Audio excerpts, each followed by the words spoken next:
السلام علیکم ورحمۃ اللہ وبرکاتہ۔ وعلیکم السلام ورحمۃ اللہ وبرکاتہ۔ آج ہم جو ہیں تجوید کی کلاس جو ہے شروع کرنے لگے انشاءاللہ باذن اللہ کے حکم سے۔ تو جو کتاب ہم نے اس کے لیے شروع کی ہے وہ یہ ہے بنیادی احکام تجوید۔ اس میں تجوید کے جو بنیادی احکام ہیں، بیسک جو ہیں وہی انشاءاللہ ایکسپلین کیے جائیں گے۔ تو شروع کرتے ہیں انشاءاللہ اللہ کے نام سے۔ سبحان اللہ و بحمدہ سبحان اللہ العظیم، نحمدہ ونصلی علی رسولہ الکریم، واعوذ باللہ من الشیطان الرجیم، بسم اللہ الرحمن الرحیم، رب اشرح لی صدری ویسر لی امری واحلل عقدۃ من لسانی یفقهوا قولی، ربنا زدنا علما، اللهم انا نسألك علما نافعا ورزقا طیبا وعملا متقبلا، آمین یا رب العالمین۔ تو ہم اس سے کوئی بھی علم جب ہم حاصل کرنے لگتے ہیں دینی، تو اس میں یہ دیکھنا ہوتا ہے کہ کیا اس میں اللہ تعالیٰ نے ہمارے اس کے بارے میں کیا فرمایا ہے۔ تو آئیے ہم تجوید کی اہمیت قرآن کی روشنی میں پڑھتے ہیں یا سمجھتے ہیں۔ تو انشاءاللہ اس کو اس طرح سے کر کے تھوڑا تھوڑا کر کے سمجھتے ہیں انشاءاللہ۔ تو سب سے پہلے ہم دیکھیں گے کہ اللہ تعالیٰ نے قرآن میں اس کے بارے میں کیا فرمایا ہے۔ ارشاد باری تعالیٰ ہے، اعوذ باللہ من الشیطان الرجیم، بسم اللہ الرحمن الرحیم، الذین آتیناہم الکتاب یتلونہ حق تلاوتہ اولئک یؤمنون بہ ومن یکفر بہ فاولئک هم الخاسرون۔ یہ سورۃ البقرہ میں 121 آیت میں اللہ تعالیٰ فرماتے ہیں، جس کا ترجمہ یوں ہے کہ جن لوگوں کو ہم نے کتاب عنایت کی ہے وہ اس کو ایسا پڑھتے ہیں جیسا اس کے پڑھنے کا حق ہے، یہی لوگ اس پر ایمان رکھنے والے ہیں، اور جو اس کو نہیں مانتے وہ خسارہ پانے والے ہیں۔ جیسا کہ آپ دیکھتے ہیں اس میں اللہ تعالیٰ فرماتے ہیں کہ جن کو ہم نے کتاب دی ہے وہ اس کو ایسا پڑھتے ہیں جیسا اس کے پڑھنے کا حق ہے۔ تو اب کس کا حق بتایا جا رہا ہے؟ قرآن کا۔ تو ہمیں یہاں پر دیکھنا ہے کہ قرآن کے عموماً جو ایک مشہور یا آپ نے بھی بہت سنے ہوں گے 5 حقوق ہیں، اس میں سے پہلا حق یہ ہے کہ ہم اس پر ایمان لائیں کہ اللہ کی کتاب ہے، اور ایز اے مسلم ہمارا الحمدللہ اس بات پر ایمان ہے کہ قرآن اللہ تعالیٰ کی کتاب ہے جو اللہ کے رسول صلی اللہ علیہ وسلم پر نازل ہوئی۔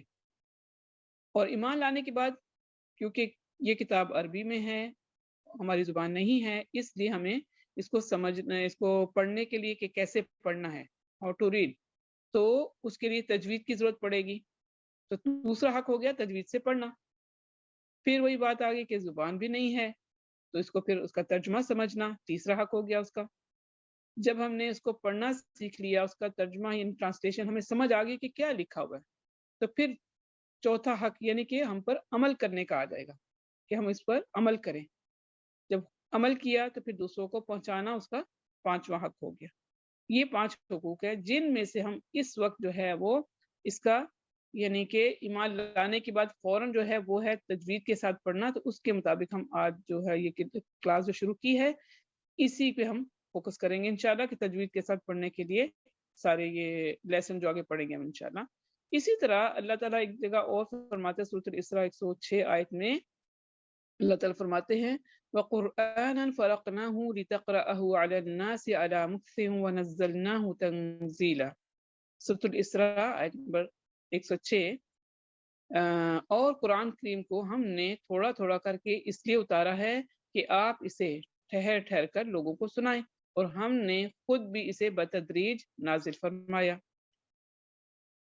اور اللہ تعالیٰ سورۃ الفرقان 32 میں یہ فرماتے ہیں کہ وَرَتَّلْنَاهُ تَرْتِيلًا، اور ہم نے اسے قرآن کو یعنی ترتیل کے ساتھ اتارا۔ اب یہاں دیکھیں، یہاں ترتیل آئے اور پھر آگے دوبارہ آئے گا۔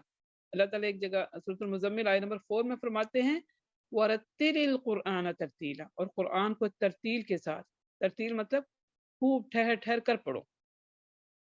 اب یہاں آپ دیکھیے کہ 2 دفعہ ترتیل کا ذکر آیا۔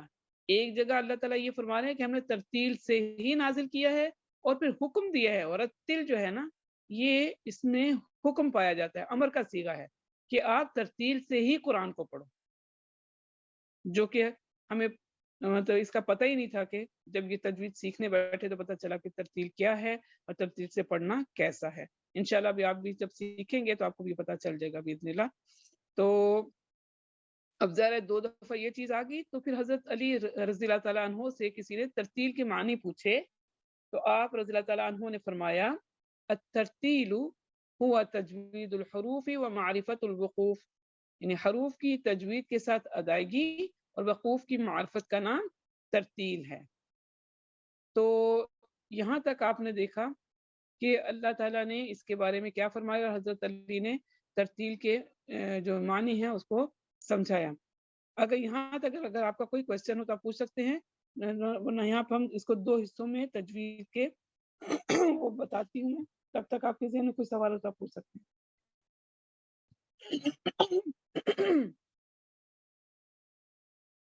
اوکے، ہم پڑھنے جا رہے ہیں تجوید۔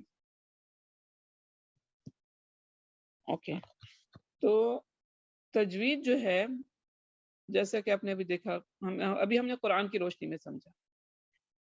تجوید 2 طرح کی 2 پارٹ اس کے آپ لے لیں، ایک تجوید ہے علمی اور دوسری ہے عملی۔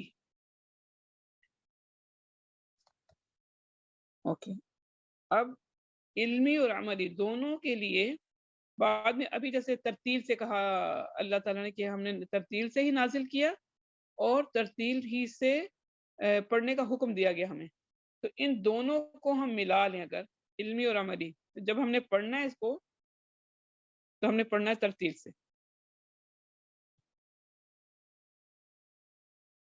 اچھا، اب ترتیل کے معنی حضرت علی رضی اللہ تعالیٰ عنہ نے کیا فرمایا، ہوا تجوید الحروف، تجوید الحروف، اور دوسری چیز کیا فرمائی، وہ معرفت الوقوف۔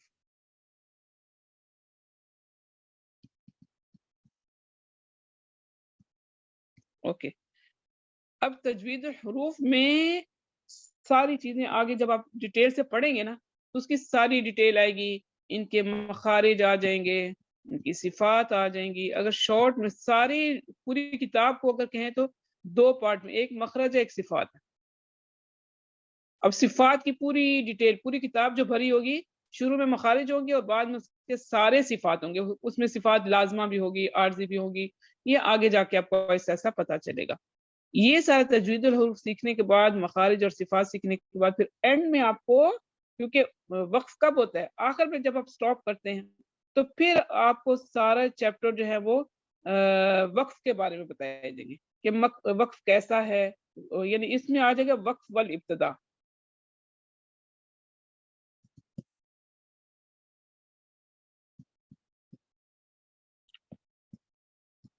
یعنی how to stop, where to stop, کیسے وقف کرنا ہے، کہاں وقف کرنا ہے، اور پھر ابتدا کیسے کرنی ہے اور کہاں سے کرنی ہے۔ یہ آپ کو جب ساری چیزیں پڑھائیں گے تو اس میں آپ کو ڈیٹیل سے بتائی جائیں گی انشاءاللہ باذن اللہ۔ اب آگے چلتے ہیں، اس سے متعلق اگر کوئی سوال ہے تو ٹھیک ہے، نہیں تو ہم آگے تجوید کی اہمیت احادیث کی روشنی میں پڑھیں گے انشاءاللہ۔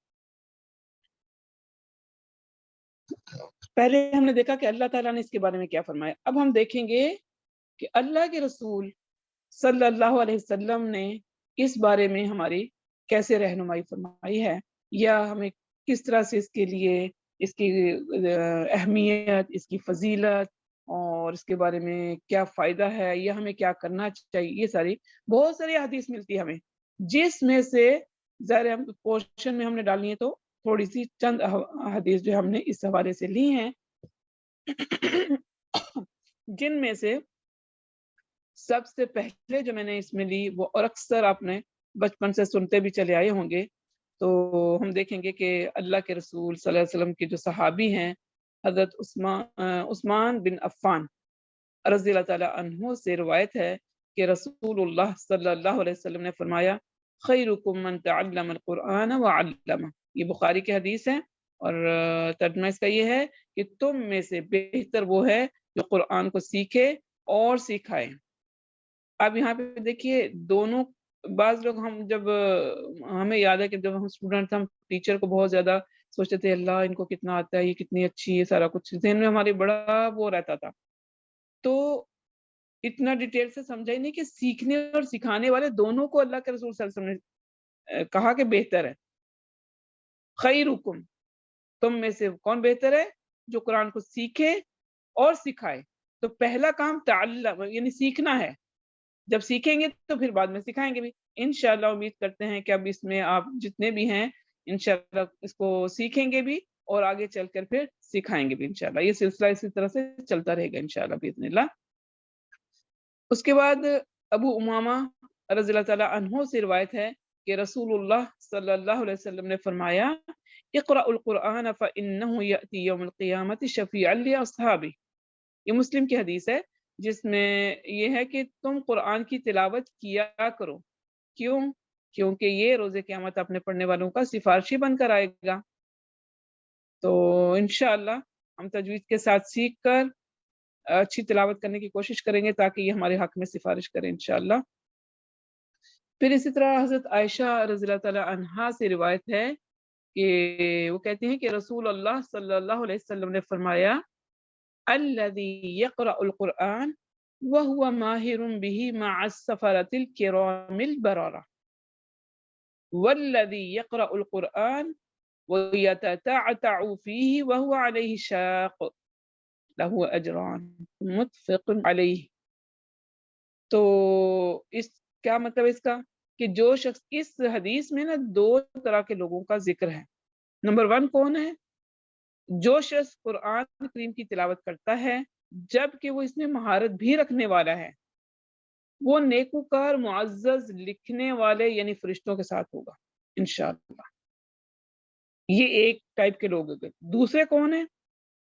جو شخص قرآن کریم پڑھتا ہے جبکہ وہ اس میں اٹکتا بھی ہے، یعنی قرآن پڑھنا اس کے لیے قدر محنت طلب ہے، تو اس کے لیے دوہرا اجر و ثواب ہے، اس کو ڈبل ریوارڈ ہے۔ اب یہاں پہ وہ سیکھ رہے ہیں، غلطی ہو رہی ہے، ٹیچر ٹھیک کروا رہے ہیں، پھر اس کو مشکل لگ رہا ہے، پھر وہ پڑھتا ہے، کبھی ڈسہارٹ ہو جاتا ہے کہ ارے مجھ سے نہیں ہو رہا۔ نہیں، کبھی مت ڈسہارٹ ہو، بلکہ اور شوق سے پڑھے، کیونکہ یہاں اللہ کے رسول صلی اللہ علیہ وسلم نے فرمایا کہ اس کو یہ سیکھنا، یہ پڑھنا، یہ کرنا اس کو تھوڑا یعنی مشقت ہو رہی ہے، اس کو قدر محنت طلب ہے، یعنی اشاق کیا ہوتا ہے اس کو مطلب مشقت طلب ہے، تو اس کے لیے تو اجر کہا، اور وہ ایک اجر نہیں 2۔ یہاں پہ ایک چیز ذہن میں رہنی چاہیے، نیت بہت ضروری ہے کہ اب یہ حدیث پتہ چل گئی کہ سیکھتے وقت اس کو مشکل پیش آ رہی ہے، تو چلو جی یا اس کو مطلب وہ ہو رہا ہے تو یعنی اٹکتا ہے، تو جان بوجھ کے ہم کہیں گے چلو جی غلط پڑھتے ہیں تاکہ ہمیں اٹکتے وقت ہمیں ڈبل ریوارڈ ملے۔ نہیں، نیت پر ڈیپینڈ کرتا ہے نا۔ ہماری نیت جو ہے یہ ہے کہ ہم نے ٹھیک کرنے ہیں، اور ٹھیک کرتے وقت غلطیاں ہو رہی ہیں، اور پھر ہم ٹھیک کر رہے ہیں، پھر ٹیچر صحیح کرا رہی ہے، پھر صحیح کرا رہی ہے، پھر غلط ہو رہا ہے، پھر صحیح ہو رہا ہے۔ اس دوران میں جو ہمارا یہ پروسیس ہے، جو ایک سسٹم چل رہا ہے کہ ہم سیکھ رہے ہیں اور اس میں مسٹیک ہو رہی ہیں، اور کرتے کرتے انشاءاللہ کچھ عرصے میں شروع میں تھوڑا سا مسائل ہوں گے، بعد میں ٹھیک ہو جائے گا انشاءاللہ۔ تو تب تک جو یہ ہے آپ اس اسٹوڈنٹ کو پھر ڈبل ریوارڈ ہوگا، ہم اللہ سے امید کرتے ہیں انشاءاللہ سیکھتے وقت۔ اچھا، اس کے بعد ایک اور حدیث کو دیکھیے، اور یہ حدیث جو ہے اس میں کیا کہا گیا ہے؟ اقرأ القرآن، رسول صلی اللہ علیہ وسلم کا ارشاد ہے اقرأ القرآن بلحون العرب واصواتها، یہ بحقی الزرین کی حدیث ہے، یعنی قرآن کو عربوں کے لب و لہجہ کے مطابق پڑھو۔ یہاں پہ میں آپ کو ایک بات بتانا چاہوں گی، اکثر لوگ نا جب تلاوت کرتے ہیں ان کی آواز اللہ کی طرف سے بہت خوبصورت ہوتی ہے، وہ تلاوت کر رہے ہوتے ہیں، اور عام لوگ جن کو تجوید کا نہیں پتہ، شعور نہیں ہے، وہ اس کی آواز سن کے بہت خوش ہوتے ہیں اور کہتے ہیں اللہ کتنی پیاری آواز ہے، کتنا خوبصورت پڑھتی ہے۔ لیکن جن کو تجوید کا پتہ، کہیں گے ارے نہ اس نے مخرج کا صحیح تھا، نہ اس کے غنے کیے، نہ اس نے مد کی، یعنی وہ مخارج اور صفات پہ وہ غور کر رہا ہوگا۔ لیکن ایک عام بندہ کہے گا بہت پیاری آواز ہے، لیکن اس کا ایکسنٹ عرب بھی نہیں ہے، اس میں یا تو نعتوں کا زیادہ تر وہ لے جائے، جو کہ غلط ہے۔ صرف عربی لب و لہجہ ہونا چاہیے۔ تو یہاں پہ ایک دفعہ ایک اسٹوڈنٹ تھی، اس کی ذرا میں نام تو نہیں لوں گی، لیکن یہ کہ میں بہت اچھا پڑھتی تھی، محنتی بھی تھی، تو مجھے تھا کہ یہ تھوڑا اور آگے بڑھ سکتی ہے، تو اس کو میں نے پھر اس اسٹوڈنٹ کو نا ایک عربی مرکز میں بھی لے گئی کہ میں نے کہا چلو اس کو نا وہاں عربی ٹیچر سے سنوا لوں تاکہ اس کو وہ جو کمی ہے نا تھوڑی اور بہتری ہو، پالش جیسے کہتے ہیں کر لیں۔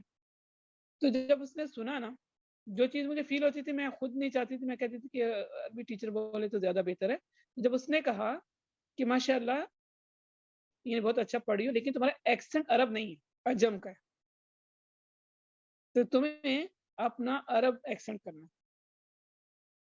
تو تب مجھے بھی اس حدیث کا اور زیادہ پھر تھوڑا ہوا، حالانکہ میں وہ چیز سمجھ رہی تھی، لیکن بعض دفعہ ہوتا ہے نا کہ جو چیز ہم لوگ پڑھاتے رہتے تو اسٹوڈنٹ بھی اتنا غور کرتے، لیکن وہی اب دوسرا بندہ یا تیسرا بندہ 2-3 لوگ اور بھی بول دیں تو پھر ہمیں تھوڑا زیادہ سمجھ آتی ہے وہ بات۔ تو الحمدللہ اس کے بعد اس نے مزید اس کو امپروو کیا الحمدللہ۔ تو یہ ہے تجوید کی اہمیت قرآن اور حدیث کی روشنی میں۔ یہاں پہ میں جو پیچھے احادیث آیات بتائیں اور ساتھ ہی نا یہ حضرت علی کا قول بھی ہے، تو یہ ضرور یاد رکھیے گا کہ ہم لوگ جو ہیں الحمدللہ کافی حد تک اویئرنیس آ گئی ہے، اب لوگوں کو قرآن کی آیتوں کا بھی پتہ چل جاتا ہے، حدیثوں کا بھی پتہ چل جاتا ہے، لیکن پھر بھی ابھی تک جو جتنے بگنرز ہیں ممکن ہے وہ مکس کر دیں۔ تو یہاں جو حضرت علی کا قول ہے یہ قول ہے، اس کو مت کہیں یہ حدیث ہے یا مت کہیں کہ یہ آیت ہے، کیونکہ یہ جو اتنا پارٹ ہے وہ عربی میں لکھا ہوا ہے نا، تو عربی کا مطلب عربی میں تو دیکھو خبریں بھی لکھی ہوتی ہیں، عربی میں مطلب بہت سی کہانیاں بھی لکھی ہوں گی، تو یہ تو نہیں ہم کہیں گے وہ حدیث ہے۔ تو اس لیے یہ پارٹ یاد رکھنا ضروری ہے، یہ عربی کا جو لفظ ہیں یہ حضرت علی نے کہا ہے، نہ یہ حدیث ہے نہ یہ آیت ہے۔ ہاں اس صفحے میں ضرور ہے لیکن ساتھ میں لکھے حضرت علی نے فرمایا، ٹھیک ہے؟ اس چیز کا ضرور خیال رکھیے گا۔ پھر بعض دفعہ کبھی میں ٹیسٹ میں بھی دیتی تھی تو اس میں یہ دیتی تھی کہ یہ کیا چیز ہے، کیا یہ حدیث ہے، یہ قول ہے یا آیت ہے؟ تو جس نے اچھی طرح سمجھا ہے وہ اس کا جواب صحیح دے گا۔ اس طرح سے ابھی شروع سے یہ ذہن نشین کر لیں کہ یہ جو ہے نہ آیت ہے نہ حدیث ہے، بلکہ یہ حضرت علی کی بات ہے جو انہوں نے ترتیل کے میننگ بتائے۔